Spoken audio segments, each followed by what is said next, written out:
আসসালামু আলাইকুম এভরিওয়ান।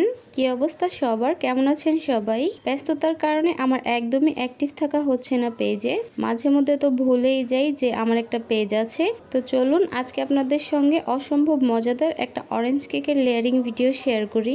তো আগেই বলে নিই, অনেকেই হচ্ছে যে মনে করে অরেঞ্জ কেক বা অন্যান্য যে লেমন কেক বা আদার্স কিছু ফ্লেভারের কেক আছে, ওগুলো হচ্ছে ভ্যানিলা ফ্লেভারের মতোই, জাস্ট শুধুমাত্র ফ্লেভারটা চেঞ্জ করে দিলেই হয়।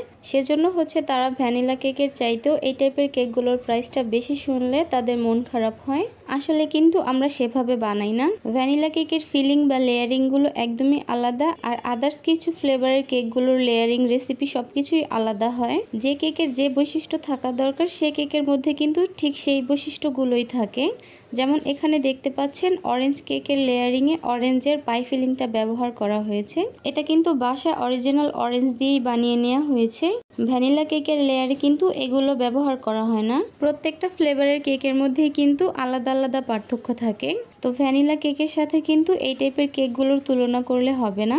এক এক ফ্লেভারের কেকের প্রাইসিংটা এক এক রকম হবে, এটাই স্বাভাবিক। আর আমার কাছে মনে হয় সবসময় ভ্যানিলা আর চকলেট ফ্লেভারের মধ্যে আটকে না থেকে মাঝে মধ্যে একটু ডিফারেন্ট কিছু টেস্ট করাটা ভালো। তাহলে আসলে বোঝা যায় যে কোন কেকটার কি বৈশিষ্ট্য। আমার কাছে তো এই অরেঞ্জ কেকটা অনেক বেশি ভালো লাগে। এই অরেঞ্জ কেকটা কিন্তু অনেক বেশি রিফ্রেশিং হয়ে থাকে। এই টাইপের কেকগুলো যেমন রিফ্রেশিং থাকে, আবার টেস্টও কিন্তু খুবই ভালো।